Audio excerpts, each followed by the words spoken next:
शक्तीपीठ महामार्ग रद्द न केल्यास कोल्हापुरात होणार आक्रमक आंदोलन। शक्तीपीठ महामार्गाविरोधात कोल्हापुरात शेतकऱ्यांनी केले महाधरणे आंदोलन।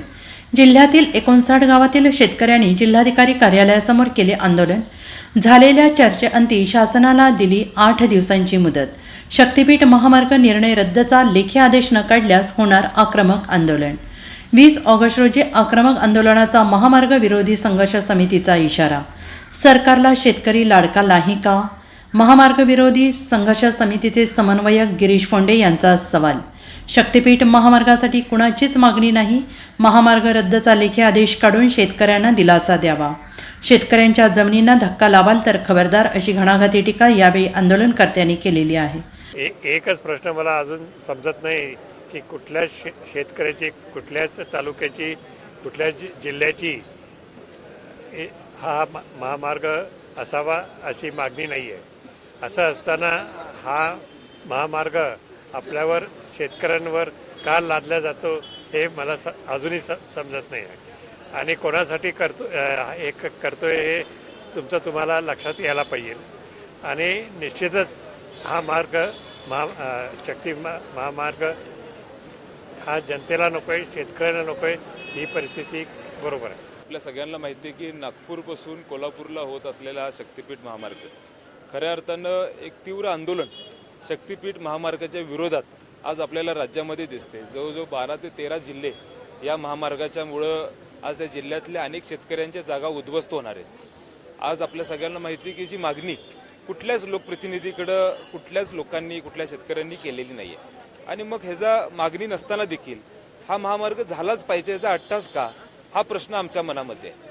आज विधान परिषदेमध्ये आदरणीय सतीश पाटील साहेबांच्या नेतृत्वाखाली हा प्रश्न विचारला गेला आणि मग 15 दिवसामध्ये ही जी बैठक लावू असं त्यांनी आम्हाला आश्वासन दिलं। ती देखील बैठक कुठं झाली नाही। दुसऱ्या बाजूला आज ज्या पद्धतीनं आम्हाला सांगितलं जातं की ह्याच्यावर स्टे आणणार आहे, आज स्टे आणणार म्हणून आम्हाला सांगितलं जातं, पण दुसऱ्या बाजूला आपल्या सगळ्यांना माहिती आहे की पर्यावरणकडे ही फाईल दिलेली आहे असं आम्हाला पेपरमध्ये वाचण्यात आलं। मग आता एवढ्या सगळ्या गोष्टी घडत आल्यात, मग आमची दिशाभूल करायचा प्रयत्न सुरू आहे का, हा प्रश्न आमच्या सगळ्यांच्या मनामध्ये आहे। आज माझ्या मतदारसंघामधून देखील अनेक गावं आज या शक्तीपीठ महामार्गाच्या मुळे आज शेतकऱ्यांची जागा उद्ध्वस्त होणार आहेत। आम्हाला निश्चितपणे ह्याच्यामध्ये सांगण्यात येईल की या शक्तीपीठ महामार्गाला आमच्या सर्व शेतकऱ्या बंधूंचा हा विरोध राहणार आहे।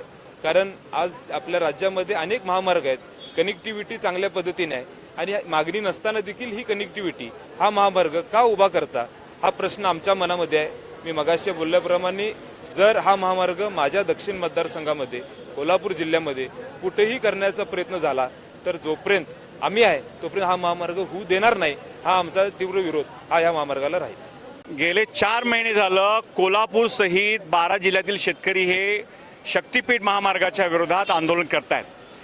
महायुती सरकार जे आहे, हे महायुती सरकार लाडकी बहीण लाडका भाऊ अशा पद्धतीनं योजना जाहीर करते। आम्ही आज या ठिकाणी शेतकरी महाधरणे आंदोलनातून सरकारला विचारू इच्छितो की शेतकरी लाडका नाही आहे का? शेतकरी जर लाडका वाटत असेल आणि शेतकऱ्यांची जर त्यांना मतं हवी असतील तर जसं अजित पवारांनी तोंडी आश्वासन दिलं रद्द करतो म्हणून, पण आमचा लढा जो आहे मुख्यमंत्र्यांना, फडणवीसांना सांगायचा आहे, मंत्र्यांना बंदी आम्ही केलेली आहे की जोपर्यंत तुम्ही लेखी आदेश काढत नाही आहे महामार्ग रद्द झाला तोपर्यंत आंदोलन जे आहे ते चालू राहणार आहे।